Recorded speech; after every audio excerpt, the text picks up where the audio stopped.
Hello bachcho, let's see this question. In hyperconjugation, there is overlap between options are p and pi orbitals, 2 pi orbitals, d and pi orbitals and sigma and p orbitals.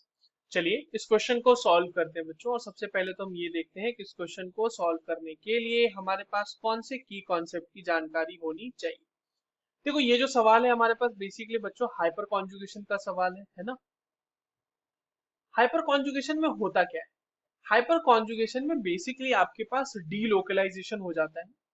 Delocalisation of of sigma electrons, ठीक है, sigma electrons जो होते हैं of C H bond of an alkyl group, किसी alkyl group के C H bond के जो sigma electrons होते हैं वो डीलोकलाइज हो जाते हैं।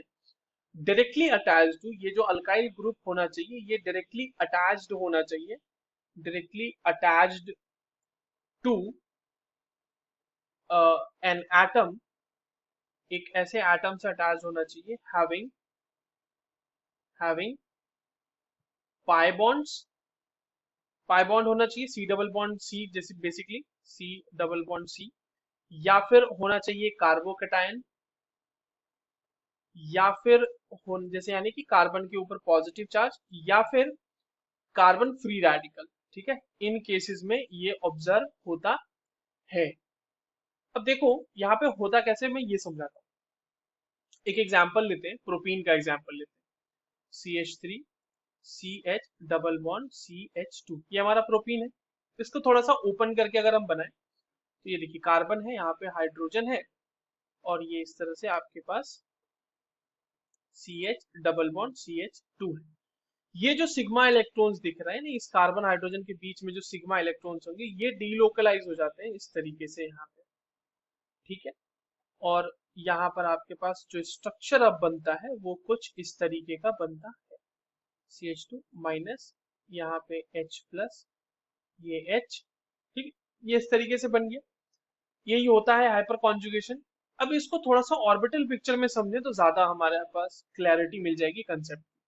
देखिए क्या हुआ यहाँ पे कि जो कार्बन है वो sp3 हाइब्रिडाइज है, तो उसकी ये sp3 हाइब्रिडाइज ऑर्बिटल्स है जो कि सिग्मा ऑर्बिटल्स है। ये हाइड्रोजन के साथ इस तरीके से लगे हुए हैं, यहाँ पे सिग्मा इलेक्ट्रॉन्स है, ये हाइड्रोजन के साथ लगा हुआ है यहाँ पर भी, और ये भी हाइड्रोजन के साथ लगा हुआ है यहाँ पे। ठीक है, साथ ही साथ यहाँ पे जो दूसरा कार्बन है उसके ऊपर एक p ऑर्बिटल होगा इस तरीके से, जो दो आपस में ओवरलैप करके पाई बॉन्ड बना रहे होंगे। ये आपके पास पाई बॉन्ड बन रहा है ना। और यहाँ पर हाइड्रोजन भी है एक, यहाँ पर एक हाइड्रोजन है और यहाँ पर दो हाइड्रोजन हमारे पास लगे हुए हैं। मैं उसको यहाँ पे ड्रॉ, मतलब उसके ऑर्बिटल्स ड्रॉ नहीं कर रहा। अब देखिए यहाँ पे क्या हुआ कि आपके पास ये जो सिग्मा इलेक्ट्रॉन की डेंसिटी ये यहाँ पर इंटरेक्ट कर गई इस p ऑर्बिटल के साथ, और यहाँ पर जो इलेक्ट्रॉन था वो अपना लेके निकल गया यहाँ पर से। ठीक है, तो ये p ऑर्बिटल ही आपको दिख रहा है यहाँ पे, और इसी इंटरेक्शन की वजह से आपके पास हाइपर कॉन्जुगेशन पॉसिबल हो पाया है। ठीक है, अगर आप, ये तो हमने डबल बॉन्ड की केस में देखा, अगर आप कार्बोकेटाइंस की केस में भी देखना चाहें तो जैसे मैं एक एग्जांपल आपको कार्बोकेटाइन का भी दे देता हूँ। यहाँ पे CH2 अगर है उसके पास वेकेंट p ऑर्बिटल होगा बच्चों, और देखिए ये आपके पास सिग्मा ऑर्बिटल्स जो हाइड्रोजन के साथ इस तरह से बॉन्ड बनाए हुए होंगे उनसे डीलोकलाइजेशन होगा यहाँ पे, है ना। तो यहाँ पर ये जो सिग्मा इलेक्ट्रॉन है ये directly p vacant p orbital जो आपके पास दिख रहा है यहाँ पे, वेकेंट p ऑर्बिटल, और ये किसके केस में ऑब्जर्व होगा आपके पास, कार्बोकेटाइन के केस में। ठीक है, तो यहाँ पर वेकेंट p ऑर्बिटल के साथ इंटरेक्शन इसका हो जाता है और उसके बाद आपके पास हाइपर कॉन्जुगेशन हो जाता है। तो हमने यहाँ देखा कि सिग्मा इलेक्ट्रॉन्स, यानी इस तरह से कहें कि सिग्मा ऑर्बिटल और p ऑर्बिटल्स के बीच का हमारे पास आपको ओवरलैप देखने को मिल रहा है हाइपर कॉन्जुगेशन के अंदर। तो p और पाई ऑर्बिटल्स तो होगा नहीं, दो पाई ऑर्बिटल्स में भी नहीं हो रहा, d ऑर्बिटल का तो कोई चांस ही नहीं है कार्बन के केस में। तो हमारा सही आंसर क्या हो जाएगा इसके लिए, option number 4, that is sigma and p orbitals. I hope you understood this well, all the very best.